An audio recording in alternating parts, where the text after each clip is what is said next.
Peace, family. Welcome to another episode of Broken Theory. Today we got the homie Benjamin Earl Turner. What's good, bro? What up, man? What's up? What's up? How y'all doing? Everything blessed, man. I appreciate you taking some time out your busy schedule, you know what I mean, and let us know how you first got started, man. Yeah, no, of course. It's good to be here. I appreciate you making the room, making the space. No doubt, no doubt. If I make a crazy sound, it's because my cat is down here going hard in the paint. He tripping out. I feel it. But yeah, man, what's the word, man? What's going on, bro?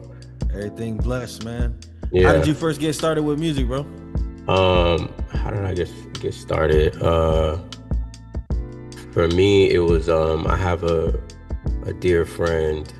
His name is Critter, and actually a homegirl of mine in high school. I switched high schools a lot. A homegirl of mine, when I transferred to the same school as them, she just put me on. She was like, hey, I got a homie I think you would fuck with. Because at the time I was doing a lot of spoken word, and I was kind of known for that. I was going to competitions, I was getting involved. And then she put me on. I went to Critter House, and we really became really good friends. And he was already rapping, he was already recording, had the whole studio. I want to say at the time he was using Reasons. And had a booth and everything in his garage. And from then on, it was just kind of like the bug had bit me. So I'm probably like 16 at that point, 16, 17. Okay. Yeah. And so did you have any prior experience like recording songs, like, or no. At what point did you start making your first song? That was at that same point. So I think I had written raps up to that point, and I had other musical endeavors, but they never really they just didn't culminate into anything. You know what I'm saying? Gotcha. It wasn't that just wasn't how it shook out. So I've been in the choir, you know what I'm saying, played guitar here and there, like, you know what I'm saying, I had a very musical world. There was a deep appreciation of music around me growing up, but nobody played music for real. So my first song, I didn't start recording until that same time with Critter in that garage. And and I remember being so unfamiliar with the mechanics of recording music that anytime there were vocal effects, anything you would perceive as vocal effect, I didn't understand that as a concept. So I would just do it. If there was like some shit was chopped and screwed, I'm just chopping and screwing my voice by myself, like not really knowing. Okay. So that's how unfamiliar I was with it. You know what I'm saying? I was like thinking when I'm hearing niggas do shit on records that they're just doing that with their voice. But I think as with anything, that played in my favor in the sense that I always approach things with a certain vocal fluidity, a certain vocal dexterity, you know what I'm saying? And I developed that early just because I thought like, exactly. I want this part to go like, ooh, like a chopped and screw. So now I'm around like I'm a DJ and shit. For real. But I mean, at the end of the day, it couldn't work to your favor when you do stuff like that, because in the process of like trying to add those effects and things like that afterwards, then it's like it makes it more of like an ear candy, you know what I'm saying? Because like your voice is doing it automatically, you know what I'm saying? So it's like 1000%. Yep. Yeah. I feel that's really where I got started, man. That's how I kind of came into music, and it was a great time to do it. Because of just technology and where we were and like what was going on. It was just hella fun. It was hella fun. Yeah. So at what point from there, man, did you start like breaking off and kind of like making your own music? Oh, that's a good question. I guess when did I start sort of doing my own thing? I mean, it kind of happened in tandem. Like it kind of happened at the same time, because it would be like, all right, we working on some shit. It started out like, hey, bro, it used to be a thing if you put somebody doing poetry on your album, you know what I'm saying? Like on an intro or something. It's like, damn, this nigga, Yeah, this a real rapper. So yeah. that's how I first even got on it. Was like, hey, dude, do some poetry shit. And then it was like, oh shit, I'm gonna fuck around and rap for real. And then from there, it was kind of like the homie was so like open about support and just the environment, which is really fucking crazy because it's not like that. Funny enough, Not at all. you know what I mean? But he was so just like, yeah, bro, like whatever. That if I had wanted to, if I had the mind, I could have just pulled up and just been recording and making my own shit. Yeah. But I feel like I make a song here or there and it'd be like, all right, I ain't gonna get on this one. You know what I'm saying? Like he'd not feature on it or something and be like, okay, that's this one just mine. You know what I'm saying? Okay, cool. By the time I say give it like 2 years from there, maybe not even that, maybe a year. I also was just rapping over hella instrumentals. So then I'm pulling up to studio sessions like, hey, I gotta get this off. I just need you to record me. And by then I'm like, okay, bet I'm, you know. So probably about a year whole time, like just to get acclimated to what it was that we were even trying to do. Just trying different things, kind of Yeah, experimenting and stuff like that. What was the phase of experimentation like for you though, coming from like the spoken word world to like now putting a beat behind that? Was it hard for you? Was it easy? What was the process like? Man, it was so strange. It was such a strange thing because this happens to everybody, but my voice was insane to me. Like hearing my shit back, I had no clue what to do with it. You know what I'm saying? And I think that's where probably in the past, folks like A&Rs or just those supportive pieces around artists, even just elder artists, would sort of help you figure that out. But on the other hand, like the benefit is that you got equipment you always can access. You don't gotta ask nobody for studio time. So you just in there putting in reps. So the experimentation, I think the biggest thing was my voice. It wasn't hard to get on beat. You know what I mean? Like you've been rapping. So that didn't feel as difficult. Not to say that it didn't take me, you know, a couple months or a couple songs, you know, it didn't take me a couple sessions to really know that I could do that. Cause I also was just trying shit. I think the more that you make music, the more you get acquainted with the rules you want to follow and the rules you want to break, you know? Gotcha. So in terms of patterns and schemes, I was always, I was listening to, I listened to everything, I really did, and I'm from the Bay, so we had also that as a backdrop, meaning we had hella eclectic rappers, hella people approaching beats in insane ways. But I was always gravitating towards Black Thought, Lupe, fucking Far Side, you know, Common, all of that shit, everything over there. So that meant that I was trying to figure out how to rap multi-syllabic shit real quick. I needed to figure out how to be on my lyrical, miracle, spiritual shit. Yeah, nah, I feel it. You know what I'm saying? And then at the same time, you're coming from the poetry background, so you're trying to finesse more interesting schemes. You're trying to break the patterns more. And I remember just oftentimes trying to like break the pattern, but you at that point it's early, so it's really rudimentary. It's really rough. You know what I mean? It's not like elegant like how you might be able to do now, because it still takes some skill to be able to effectively like break a pattern and it feel satisfying. Mhm. Like, damn, that shit was Yeah, hard. You know what I mean? yeah, So, definitely. yeah, that was kind of my path. Nah, I feel it. Yeah. For you, man, what's your favorite song right now that you've ever released? Oh shit. Um,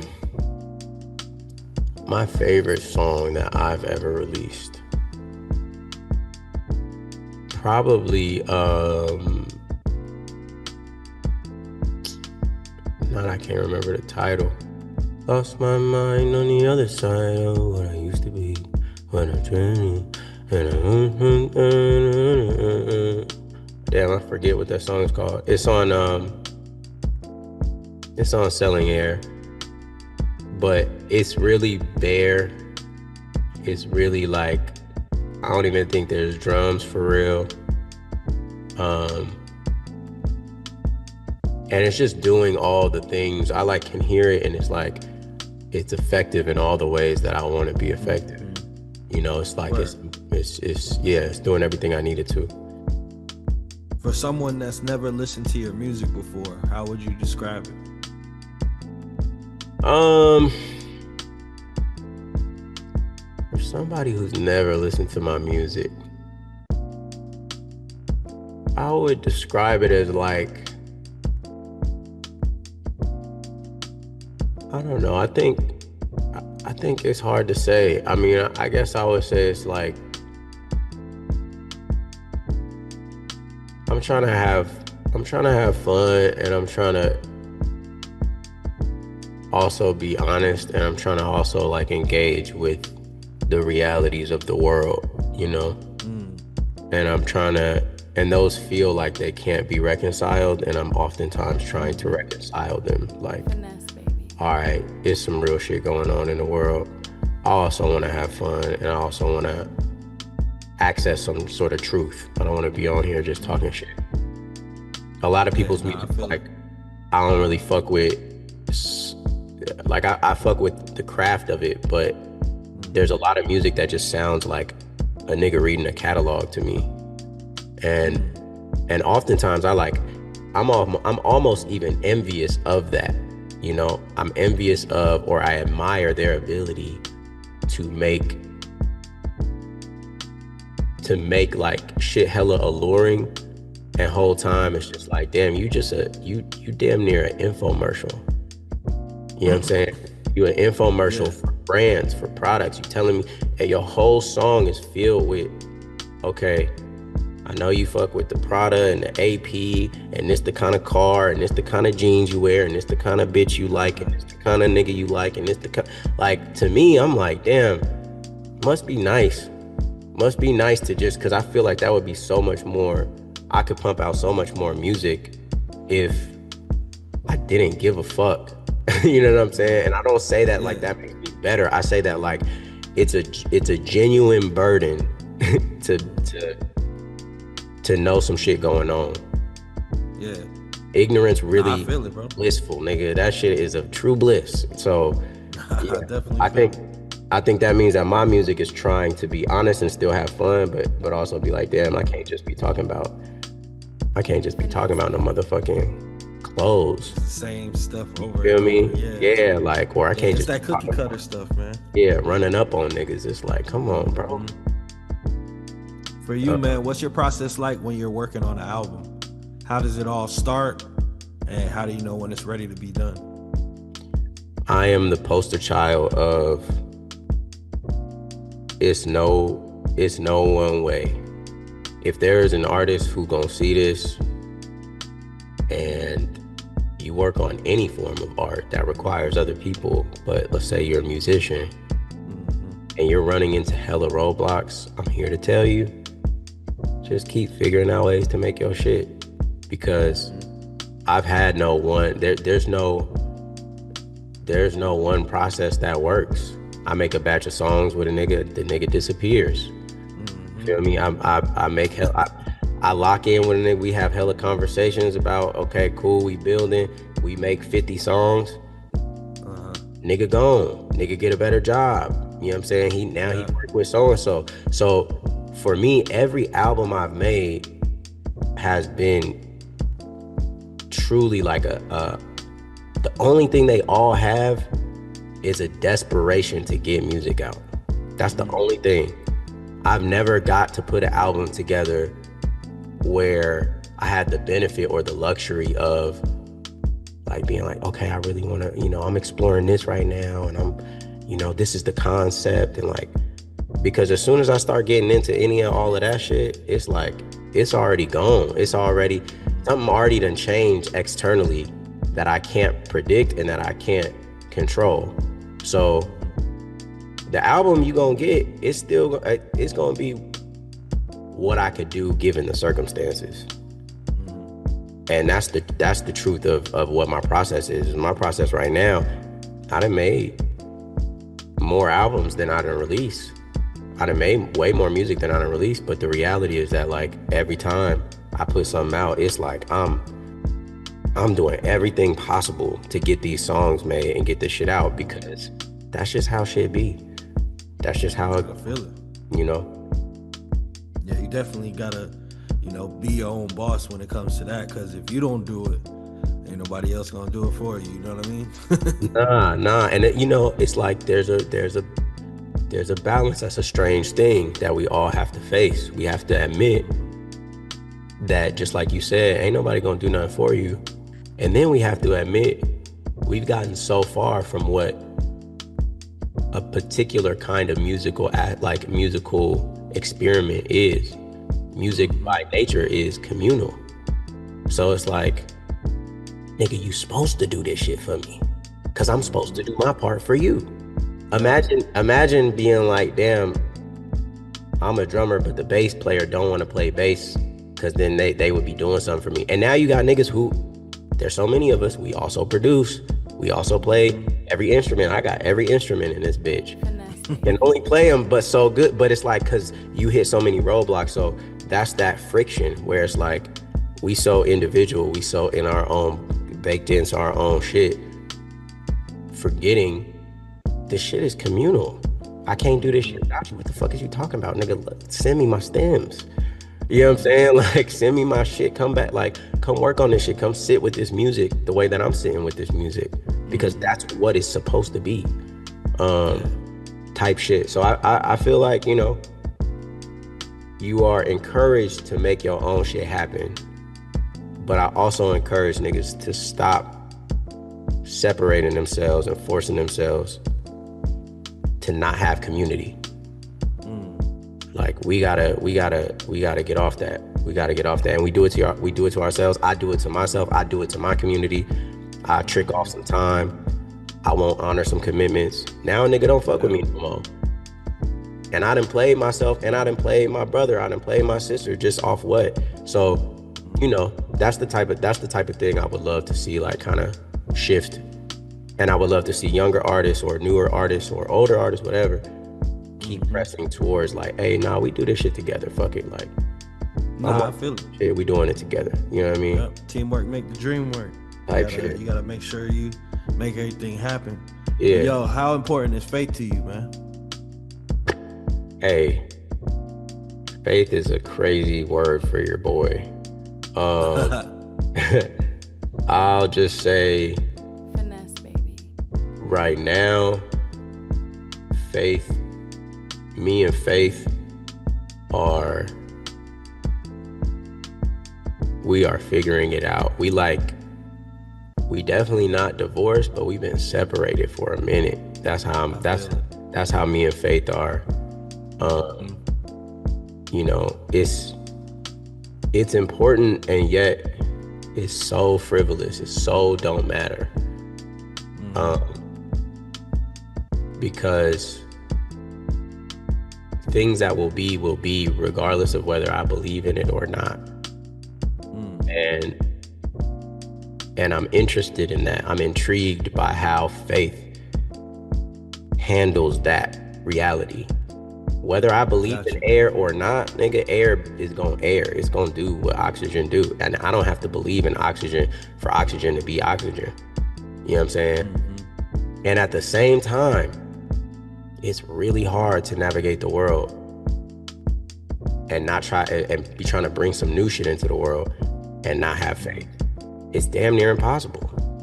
Yeah. It's damn near impossible. So it's for me, I'm just like I'm in a place of trying to uh, just really come to a real relationship that reflects where I am now, rather than just like spamming the same shit that I've been doing in the past and thinking that that's gonna work, because it don't. It just, your faith has to evolve, which Yep. means that you might have to go through series of or seasons of faithlessness in order for it to evolve. And I feel like I'm more in that place of like, I don't really know, bro. I don't even fucking know, dog, the way this shit be going.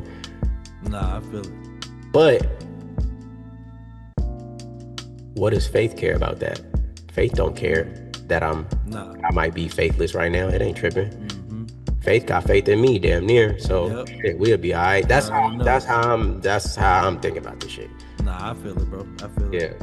It's all a learning process. You know what I'm saying? yeah, Everybody walk of life is different. You know what I'm saying? And everybody got exactly. different parts of their journey. You know what I'm saying? But I ask everybody that. You know what I'm saying? Just what it means to them. You know what I'm saying? Yeah. So No, it's an important I like question. that I'm breakdown. glad you asked it. Yeah.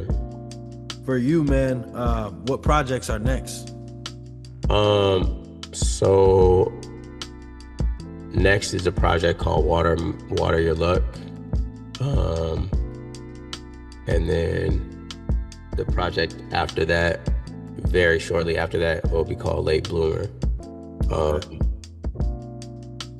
So yeah, those are the two that are ideally before the end of the year. I'm gonna drop them things. Word. Anything that you're excited about, particular about either of those projects? Yeah, just the range of shit that I'm on. I think that like sonically, there's a big range. Some amazing bars in there. I just think it's some of my better songwriting.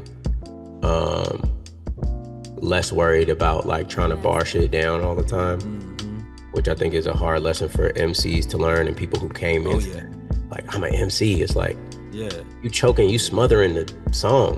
You know what I'm saying? Like, you just don't even need to say all that. You just, Just got to keep the flow going. yeah, just keep the flow. Just say, hey, I'm pushing and I'm moving and I'm grinding. But the whole time I'm like, damn, you can't just say that. That's so basic. Yeah, Like, exactly.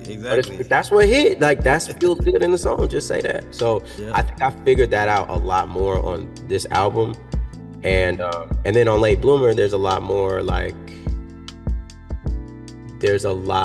poetic, dense shit, because I love that shit, because I'm listening to Billy Woods and Makami and Bruiser Wolf and fucking, No Name and shit. And that's the kind of shit that like, I'd be like, yeah, real rap, Yeah. being on my goofy shit for a little bit.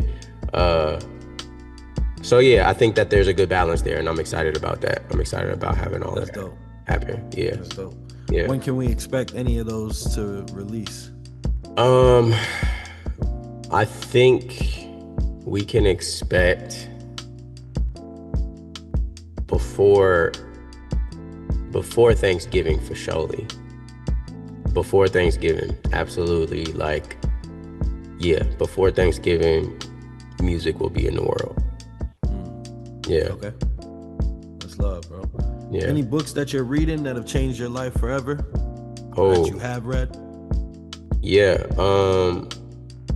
Finesse. Parable of the Sower changed my life forever, by Octavia Butler. If you haven't read it, please read it. And then what else would I say?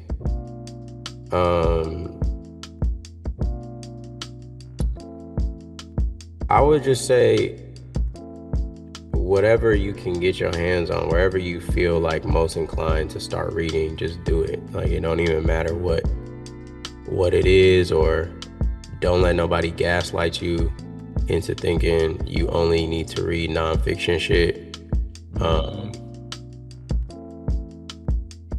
Yeah, like, I think so many of the things we need to learn in life are gonna come from fiction, from paying attention to somebody else's story and just having empathy about what they're going through. So Yeah. yeah, definitely read that. Yeah, that's the one that just jumps out. I think anything No, else I got you. I'm pressing. What sacrifices do you feel like you've made to get where you're at right now? Hmm. Man, these are really good questions, man. Um, Appreciate you. yeah, and part of it is just like I don't know that we ask each other these things, so I feel privileged to be asked these things. It's like a gift to give somebody Yeah, the no space doubt, to man. reflect. So I I appreciate mean, I think about it, from an artist perspective because I was an artist first. You know what I'm saying? So like, I word. kind of like to deep dissect like all your creative process. You know what I'm saying? And just give Yeah, that to the fans, man. Because I feel like we kind of skip over that as artists, and we don't yeah. get to really like put people into perspective to where they could probably learn something from you just watching this interview. You know what I'm saying? So No, that's real. definitely appreciate you. Yeah. So I would say the things I had to sacrifice. I just said no a lot. I said no to a lot of things that didn't align with what my vision for myself. So whatever got caught up in that. Um, and then just like you really sacrifice stability and you sacrifice um like any kind of perception of like I know how shit's gonna go. It's not Mm-hmm. like a pre-planned map or blueprint that you have that you can trust and be like, okay, I know once I do this for this amount of time, like I'm gonna get here. So you gotta sacrifice that. You gotta be willing to be open to the discomfort of the unknown, the discomfort of constant change, and just be like, I mean, that's just is what it is. Yep. A lot of bread. I done spent all kind of bread. I done gone into debt. I done whatever. Mm-hmm. Um, Not that you should do that, but you won't know you shouldn't do it until you do it, and nobody can Yep. tell you. Like, you know, I've probably made Finesse, baby. life-sustaining money on equipment that I've bought, and simultaneously have bought equipment or paid for things that have done nothing for me, and you just don't Yeah. know. You know what I'm saying? So Yep. you just You gotta be gotta like, try fuck it. everything. Exactly. Yep. Um, and yeah, just like I moved around a lot. So again, stability, comfort, um, and then at that point, whatever is left that you identify personally, that only you know, that gets in the way of being where you want to be. And that looks different for everybody. Yep. Yep. No, for sure. How do you navigate creative block if ever you have any moments to where you're going through that? Um, there's no such thing as writer's block. Um, just like there's no such thing as plumber's block. There's no such thing as mechanic block. Um, I may not like what I'm writing. I may not fuck with it, but identifying it as a block, as if I can't do it, keeps me from doing what I need to do, which is write through it. So for me, one of the best ways to avoid creative blocks, which is again just feeling like you don't like your shit, which is valid. I don't say that like it's not valid, but is by keeping a well-oiled machine, and I do that by having exercises. And I think that anybody, it's strange because like as a rapper, writer, front facing is in this context in music, we're the only ones who like we don't have mentors for real. We don't have like groups or like we got groups, people got rap groups, but like not, we don't have like support group. We don't like jam. We don't have exercises. So I think it's really important to keep a lubricated machine to where you don't never even have to get to that place, which means repetition and exercises. So the kind of thing that I'll do is like me and the homies, and I believe this originally came from the homie Adam and fuck, I can't remember his name. I hate to not be able to say. But the homie Adam Levin um, had a workshop where basically they did 16 bars in 16 minutes. And me and the homies, a lot of homies, sort of took that and really iterated on it and started to build on doing rounds of that. So that's just one example of an exercise. It's hella arbitrary. There's no reason to have 16 minutes outside of it gives you a container, and that's helpful. It's easy to remember, 16 bars, 16 minutes. And you can do 3 of those every day and keep yourself active because you have a chance to just get out shit without judging it. And I think that that's important. That's how I'm navigating creative blocks. And anytime the blocks get more intense or when those tools stop being helpful, I start sort of dreaming up new exercises. You know, I'm like, okay, if that's no longer useful, let me make a song in every key.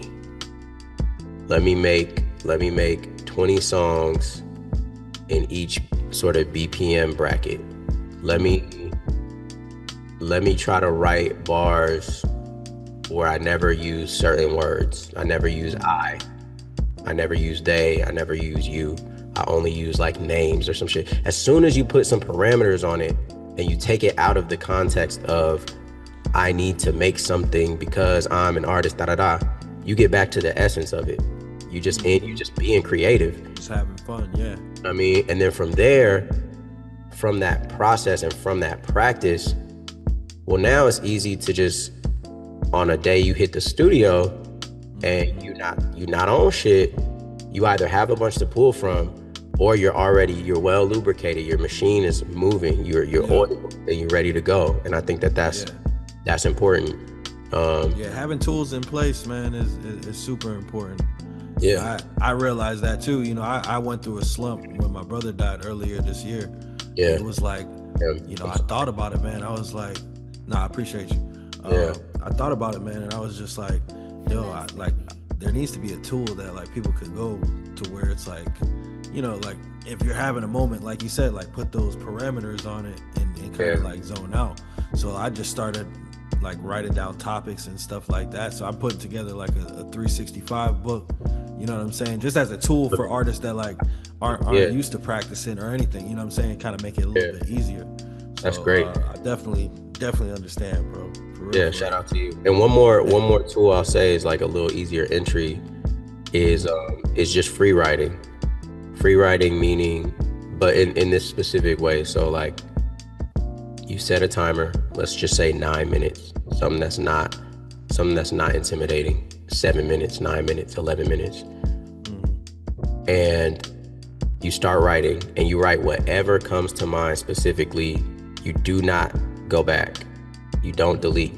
The mentality behind this is like when you talk in life and express yourself, there's no backspace button. You can only explain what you've already said, but you can't take it away.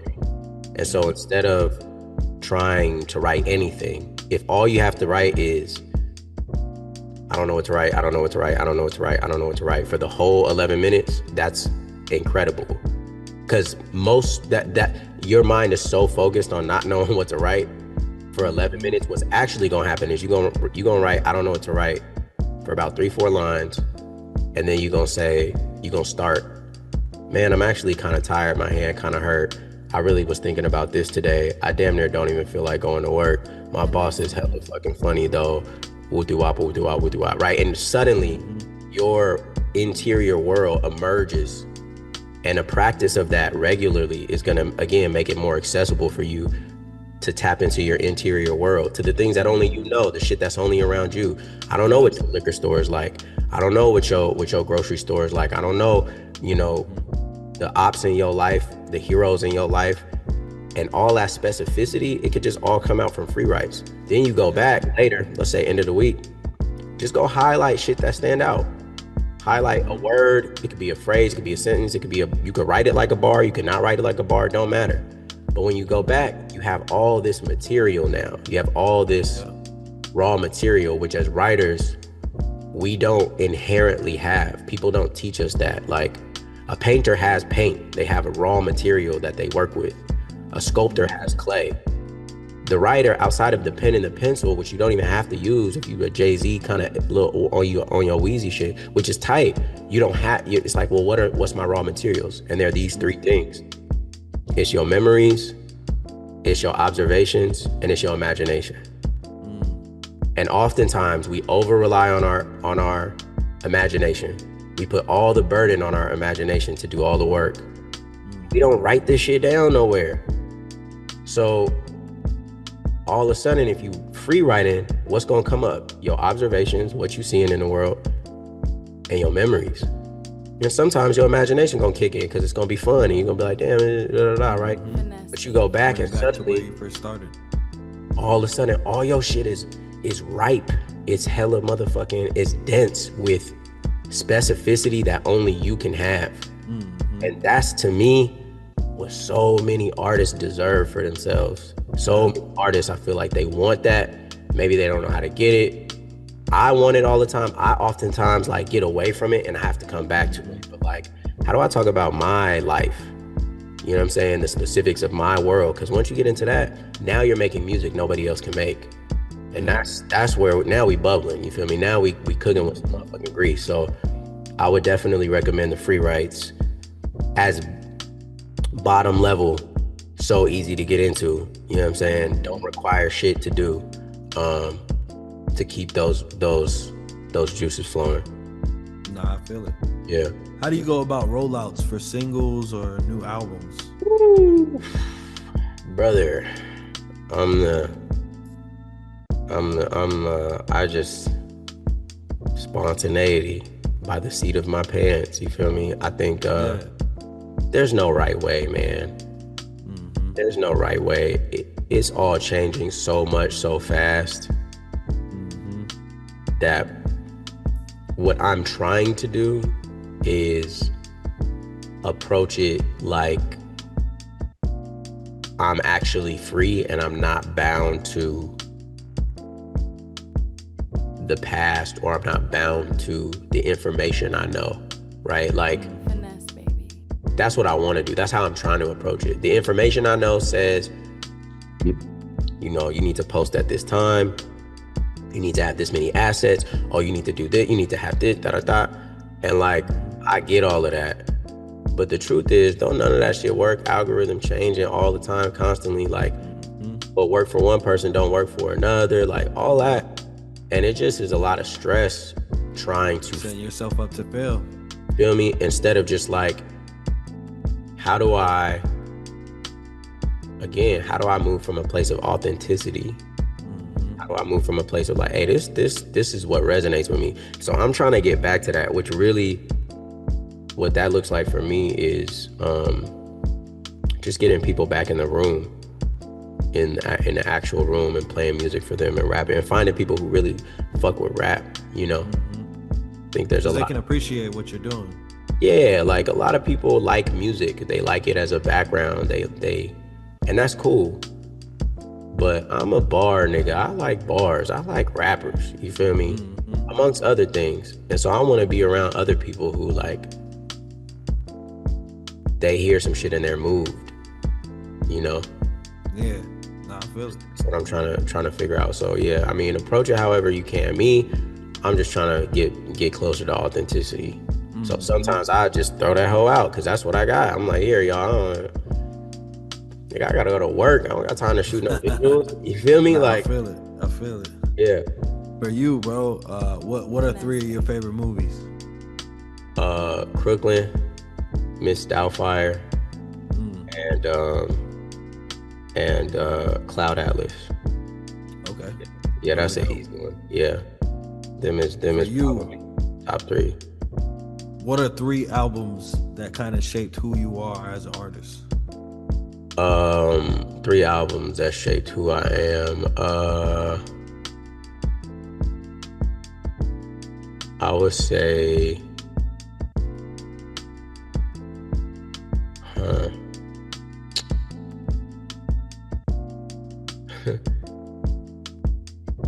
who shaped, like, one more time, ask me the question one more time.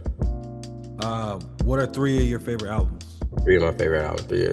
I would say The Cool by Lupe, Um, I would say, um, damn, 3 albums is crazy. I've always struggled with this question. I'm gonna say, for sure, the cool. For sure, probably, honestly, the Blueprint. Okay. And yeah, the cool, the Blueprint, and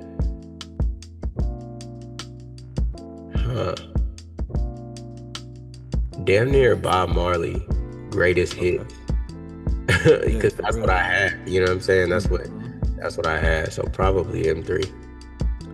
What would you say is the riskiest creative decision that you've ever made, and how did it pay off? The riskiest creative decision. Let me think. What have I done that's risky? Okay. I had moved to Chicago in 2012, and I didn't really have shit going. I just had some people that I knew in the artist community, and I made a bunch of books, chat books, poetry books, and I got on a train with a little bit of bread and no place to stay, and I had like a feature set or two at some open mics, so I was gonna be the feature, and that was it. I didn't know shit else how it was gonna work out, and that's brought me some of the most important relationships I've ever had. Life sustaining, family. I met people, and it's like these people are my family to this day. So fuck all the other, like, I got family off of making creative risk, and that was worth it. Nah, I feel that. Yeah. Hey, we got less than a minute left, bro. I just want to ask you before we get out of here, man. What's some advice that you would give your younger self, and why?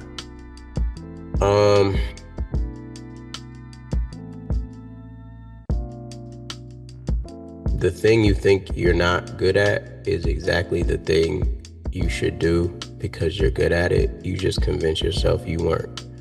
And I get that, and that's okay, because you're scared, and it's okay to be scared, but it's not gonna go away.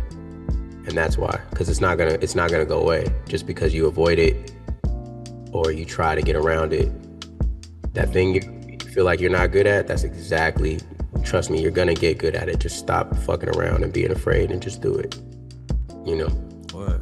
Ain't no way around the work, man, for real. Nah, ain't no way around the work, brother.